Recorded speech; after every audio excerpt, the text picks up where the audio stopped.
Happy New Year's, happy 2025. I am so happy to be back with Love Island. This is the best way to kick off the year. Love Island All Stars Season 2. Last season was alright, but I think this season is going to be better. That is what this channel started as. That is why I started covering reality TV. So I'm happy to be back with Love Island. So we have got the first lineup cast. We need to talk about who is coming. Marcel from Season 3. He is 39 years old now. Kaz from Season 4 and she's 29. Curtis from Season 5. He is 28 years old now. This is strike 3. We know from Love Island Australia, it's 3 strikes and you're done. I don't trust you anymore. It's done. I haven't seen anybody really speaking about the fact that this is his 3rd time. He did really bad on Love Island games. Elma from Season 5. She is 32. Luca from Season 8. He is 25. Catherine from Season 10. She's 24. My Irish babe is back. Olivia from Season 9 and she is 29, and I'm just happy she won't be in my comment section this season. Naz from Season 6. He is 28. Gabby from Season 3. She is 32. Scott from Season 2. He is 36. India from Season 5. She's 34. Last, and I would say least, we've got Ronnie from Season 11. He is 28. We need to break it down. We need to talk about all of them and their goddamn history, because what is half of these people doing here? What is Marcel at 40 years old doing here? Let's get into it. So we've got Marcel from Season 3. Marcel left in a relationship with Gabby, and yes, I did say Gabby is also coming back. That's going to be interesting because apparently their relationship ended because he cheated on her. How is she going to feel about seeing him? Now, there is some controversy with Marcel coming back. If you didn't know, he's from Blazing Squad. Get to know, because he's going to tell you probably 10 times. Aside from that, he is married with a kid. Marcel is basically almost 40 years old and he is married right now. But his wife was also married when she was cheating on him with Slim Jimmy from Ray Shermid. If you missed that saga this year, that happened. She was literally exposed for cheating on Marcel. Since the relationship started, it seems like she's been cheating on this man, which is crazy because they had like the perfect relationship on social media. He's actually not spoken about publicly, so I guess this is his opportunity to do so. Now, I have seen people talking about he's going in on Love Island and he's married. I've even seen her family members commenting he's married. Okay, and so was she when she was cheating on him, so what do you want us to do about that? The only thing that I'm questioning is he's 40 on Love Island. Do you guys think that there will be any rekindling between him and Gabby? I don't think so, but you never know what's going to happen on this show. Gabby has been in her own scandals. I'm pretty sure there's been cheating rumors out there. She's been the other woman. There's been some shit going on with Gabby over the last 2 years. Realistically though, who do I think Marcel is going to end up coupling up with? I don't see him coupling up with Gabby again. If anything, I think we're gonna get drama from it. But who is ready to be a stepmother? I don't know. I think it's possible him and India will couple up. I'm kind of looking at what his ex-wife looks like, seeing what his type is. He's 39, so realistically the only one I see viable is the oldest woman in there,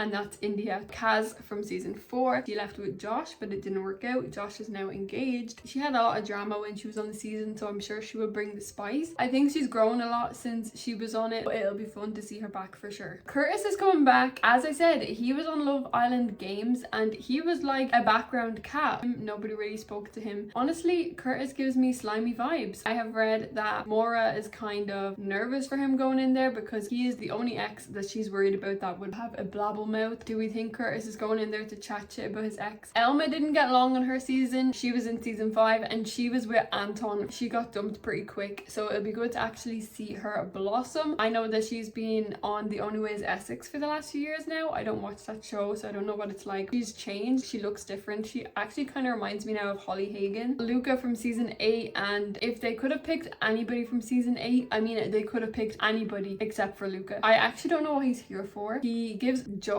from You when it comes to being in a relationship. Apparently Gemma Owens is very nervous about him going on because he thinks she just dumped him via Instagram. He was blindsided and he doesn't know why they broke up, so he's probably gonna come and run his mouth. She's worried about it according to The Sun, but we don't believe everything The Sun says. But I don't really know why Luca is here. Catherine, and she was my absolute favorite on Season 10. I'm glad she's back and I hope that people will embrace her this time because people loved her and then they hated her very fast in Season season 10 without giving her a second. Let's not bring Scott back. I mean, I wouldn't mind if we got a Scott and Catherine relapse. I think potentially Catherine could go with a new Scott. The only thing that is like is he's like more than 10 years older than her. I do think Scott is her type compared to the last season. Will we see season 10 Scott back? This would be his 4th strike, so I doubt it. Olivia from season 9, as we all know, not many people are a big fan of her, myself included. I really wasn't. I'm not gonna lie about it. She loves the drama, she loves the attention, she loves people talking about her, and that's pretty much what she's going for. She can't wait to be the villain again, so she's definitely gonna go in there and just fuck shit up. It seems like that's what she's going in for. Potentially she'll go for Luca or Ronnie. I don't actually know what her type is. Who did she even leave with? Actually no, that's not even her type. Her type's not in there yet. Ronnie could go for Olivia. Ronnie clearly likes going for the problematic girls, the girls that always have drama. He could potentially go for Olivia, but I don't think Olivia's actually gonna like any of the guys in there. So Naz is on season 6 and he found love with his long-term girlfriend Eva, and they actually only broke up in March last year. They were together since their season, which has been a couple of years now. I think it was 2020 when their season was on. They met in Casa Amor and they've been together since. It is unfortunate to see him back here because it means that the relationship failed. Could we see Eva come back in? I don't think so. I think she was the one who called off the relationship. I don't think she could come back in unless they have a ploy and they broke up basically a year ago to meet back up here. That's what people thought Callum and Molly done last year, and they're actually from the same season. I don't think that's what they're doing. If Eva comes back, then I'll start to think that. I just hope that Naz finds love and isn't in the corner by himself again. Then we've got Gabby, as I said, from season 3, which her ex is Marcel. Gabby has had her own fair share of public relationships over the last few years. I know that there was drama where she was the other woman. I don't remember the names correctly, but I'll put her picture here. She's from EastEnders, and her husband, I think there was like an affair thing going on there. She was also with Miles from Raksu. Her type could be like Scott. She does a lot of retreats. I think if they're good at the bag, Kaz and Gabby will collab because they both do a female retreats with fitness and fighting and all of that. They seem to be on the same kind of journey, and I think they've worked together in the past, so they'll be good friends in there, I'm sure. Then we've got Scott and talking about teams and being smart. He actually owns the Social PR now, and if you don't know what the Social PR is, it is an agency in Manchester, and they basically manage all the big brand events. They actually have managed a couple of islanders, so they kind of basically know every single islander. If they don't work directly with them, they work inviting them to parties and stuff. It is interesting. Scott obviously knows everybody. Scott comes from a big family, from the Thomas family. If you don't know who his siblings are, they're from British soap operas and they're pretty popular family in the UK. They've started a big family TikTok thing, and I think a reality show of the Thomas family is definitely coming. If it isn't, they should work on that because they are funny. I think I actually seen Scott post talking about how this would be great to get his podcast and his brand out there. He's definitely in there for promo. His ex was actually Adi McDermott. Since season 2, he has matured a lot and he's gone through sobriety, which I think would be a good topic to see on TV. In England, drinking is the culture. Everybody drinks. I don't drink. I'm not on a sobriety thing. I just don't drink by choice. But it would be good to hear somebody speaking about sobriety and how you don't have to drink alcohol to have a good time. I think he's going to be a great addition in there. India was on season 5 and she didn't get long on there. What we did see is that she's just very classy. She was with Olvi and I'm pretty sure they had a small relationship after it but didn't last long. She's 34, so she's the oldest girl in there. She's definitely going to probably be the most mature in there. Who do I think she's going to go for? I don't know. I think it's a toss up between Marcel and Scott, just given the age. She's not going to go for a young guy. And then we've got Ronnie, and don't get me wrong, I do not hate Ronnie. I'm not hating on Ronnie. I think he was a great time. I didn't like him at the beginning of last season, but then towards when he was leaving, I warmed up to him. He did leave with Harriet and they never made it official. I think they just called shit off. That was never gonna last. We all knew that wasn't gonna last. I think I will continue to like him if he stays away from Luca. If they join a bromance, it's actually just gonna be a headache. He's not here for love. I don't know what he's here for, to be honest, because he just got popularity off the last season. Then we've got all of the rumored cast, and Ekin-Su is rumored to be the first bombshell. I'm gonna say it in the nicest way possible. I don't know why she's back. Ekin was okay in her season. She had a big fan base, but she completely fumbled the bag when she got out. She's been on 2 reality TV shows since her season. She went on Big Brother and I'm pretty sure she was on Traitors. From what I heard, people didn't enjoy her on them shows. Love Island All Stars would be a chance for her to try and get get her fan base back, but I just think it could definitely be shooting herself in the foot even more. I don't know who would want to get with her after seeing the way she acts. Maybe she'll get with Curtis. They're both very fake. I don't know. Another one that has been rumored or people have been talking about is Paige and Jax from season 8. I think that would be good, and I think because Luca is there, it would make sense because Luca and Jax. I don't think they're gonna bring someone back for a bromance. Another one that was rumored is Tanya and Shaq. Now, if Tanya and Shaq come back in there, it was a game from the beginning. It was a ploy, but I don't know if they'll actually come. Maybe Tanya will come on her own. Tanya is a big rumored one, but I do think if one comes, the other is coming as well. The fact that they're not in the original lineup, I don't see them coming in now, because it's like, would they send in 2 exes as bombshells? I don't think so. That is all the rumored cast I've kind of seen so far. I think Scott could potentially come in from season 10 just to throw a spanner in the works for Catherine, but they're definitely going to throw in some big names. Let me know who you think could potentially be showing up, and let me know who you're most excited about. I think this is a great lineup. I really do. I think there's a lot of spicy personalities. I think there's a lot of useless men here that's like, why are you even back? I'm excited to watch it. If you're just a hater, then you don't need to watch it. That's okay. If you don't want to watch it, don't watch it. Don't forget to subscribe so we can watch all of this season together. I'm going to be spilling all the tea, and I'm actually just not going to miss a single drop of it this time, but I'm locked in. Okay, I'm locked in. At 2025, we are covering this shit. We're going to talk about all of it. Every time a bombshell talks, we're going to spill all of their tea. No shade. Sorry about it.